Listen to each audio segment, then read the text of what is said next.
Hi friends, मैं अनूप त्रिपाठी आपका अपने चैनल पर स्वागत करता हूं। आज हम उत्तर प्रदेश लोक सेवा आयोग की बहुचर्चित और गरिमामयी परीक्षा यूपी पीसीएस 2022 और आने वाले जो भी लोक सेवा आयोग से परीक्षाएं हैं उनके लिए सामान्य अध्ययन की पीवाईक्यू स्टार्ट कर रहे हैं। 2012 से लेकर के 2021 तक के समस्त पेपर हम सॉल्व करेंगे और एक अच्छी श्रृंखला रहेगी ये। वक्त ज़ाया ना करते हुए आइए देखते हैं। सबसे पहले विज्ञान और प्रौद्योगिकी से जो क्वेश्चन आए हैं उन प्रश्नों को देख लेते हैं। प्रश्न 1 है, सूची 1 को सूची 2 से सुमेलित कीजिए और सूचियों के नीचे दिए गए कूट से सही उत्तर का चयन कीजिए। पहली सूची में रोग लिखा हुआ है और दूसरी सूची में उनके कारक क्या हो सकते हैं वो। तो इसको देखते हैं। प्लेग जीवाणु, एड्स विषाणु, गंजापन कवक और मलेरिया प्रोटोजोआ। व्याख्या देखते हैं। प्लेग एक छुआछूत की बीमारी है जो बैक्टीरिया बैसिलस पेस्टिस द्वारा फैलता है। इसका संक्रमण चूहों पर पाए जाने वाले पिस्सुओं से होता है। जिनोप्सिला के ओपिस प्लेग का सबसे भयानक पिस्सू है। एड्स एक्वायर इम्यूनोडिफिशियंसी सिंड्रोम रोग का विषाणु HIV है। सर्वप्रथम जून 1981 में एड्स का प्रथम रोगी कैलिफोर्निया में पाया गया। मलेरिया प्लाज्मोडियम नामक प्रोटोजोआ से होता है तथा मादा एनाफ्लीज नामक मच्छर से फैलता है। इसकी दवा कुनैन सिनाकोना नामक वृक्ष की खाल से बनती है। गंजापन रोग कवकों यानी फंगस द्वारा होता है। पहला प्रश्न था ये। दूसरा प्रश्न देख लेते हैं जल्दी से। वर्ष 2011 में पशुओं में होने वाली किस बीमारी के लिए चिन्हित किया गया था? तो वो कौन सा है? रिंडरपेस्ट। हालांकि करंट के क्वेश्चन उठाया गया था, लेकिन रिंडरपेस्ट क्या है ये देख लेते हैं। रिंडरपेस्ट बीमारी को चिन्हित किया गया है। इस बीमारी के लिए उन्मूलन के लिए संयुक्त खाद्य एवं कृषि संगठन ने घोषणा 28 जून 2021 को की है। भारत में इसकी घोषणा अगस्त 2011 में की गई थी। प्रश्न नंबर 3 देखिए। निम्नलिखित में से कौन सी हरित गैस नहीं है? प्रश्न बहुत ध्यान से पढ़ेंगे। नहीं है, इसका उत्तर है नाइट्रोजन। व्याख्या देखिए। वायुमंडल के संगठन में कार्बन डाइऑक्साइड CO2 एक महत्वपूर्ण कारक है। अन्य गैसें एवं CO2 सूर्य की किरणों का अवशोषण करके वायुमंडल को अपेक्षित ताप तक गर्म रखने में सहायता करती है। इससे ही हरित ग्रह प्रभाव, इसे क्या कहते हैं? इसे ही हरित ग्रह प्रभाव कहते हैं। इस प्रभाव को पैदा करने में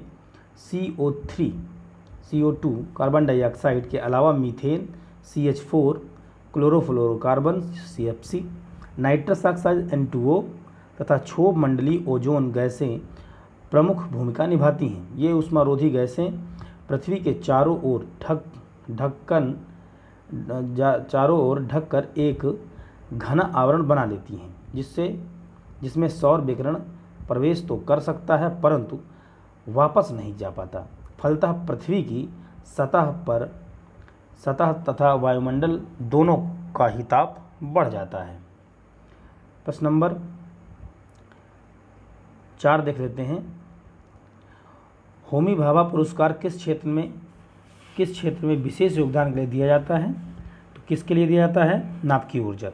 वर्ष 1946 में बम्बई में टाटा इंस्टीट्यूट फंडामेंटल रिसर्च की स्थापना के साथ भारत परमाणु ऊर्जा अनुसंधान के जनक डॉक्टर होमी जहांगीर भाभा के प्रयासों के फलस्वरूप वर्ष 1948 में परमाणु ऊर्जा आयोग की स्थापना हुई।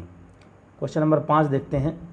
लेजर एक युक्ति है जिसके द्वारा उत्पन्न किया जाता है। क्या उत्पन्न किया? उद्दीप्त विकिरण उत्पन्न किया जाता है।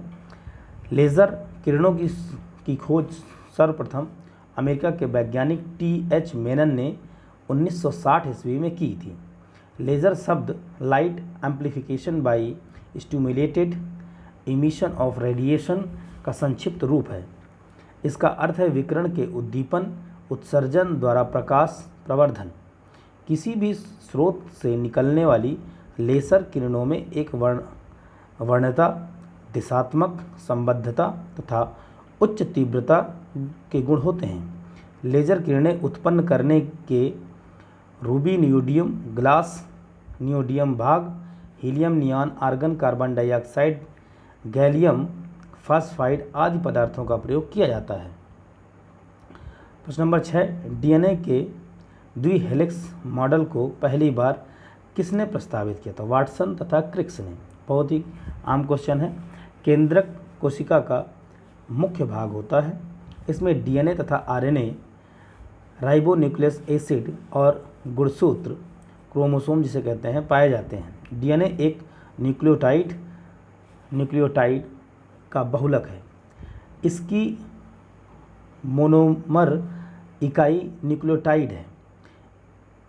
इन न्यूक्लियोटाइड्स की असंख्य इकाइयाँ एक दूसरे से विशेष रूप से जुड़कर एक पॉली न्यूक्लियोटाइड बनाती हैं। न्यूक्लियोटाइड एक कार्बनिक अणु है जो 3 छोटे छोटे अणुओं के जुड़ने से बनता है। ये 3 छोटे छोटे अणु निम्नवत हैं। पहला डीऑक्सी राइबोस शर्करा, दूसरा फॉस्फोरिड एसिड, तीसरा वेस यूरिन। 1953 में वाटसन एवं क्रिक ने इसका डबल हेलिक्स मॉडल दिया। इस डबल हेलिक्स के दोनों स्ट्रैंड्स एक दूसरे के विपरीत समानांतर क्रम में होते हैं। हेलिक्स का व्यास 20 एंगस्ट्रॉम होता है।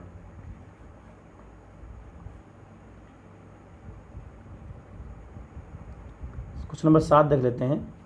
सूची 1 को सूची 2 से सुमेलित कीजिए तथा सूचियों के नीचे दिए गए कूट को सही का चयन कीजिए। वायु प्रदूषक और प्रभावित अंग।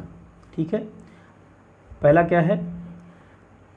एस्बेस्टास धूल तो फेफड़ा, सीसा मस्तिष्क, पारा उदर और कार्बन मोनोऑक्साइड रक्त धाराएं। व्याख्या को पढ़ लेते हैं।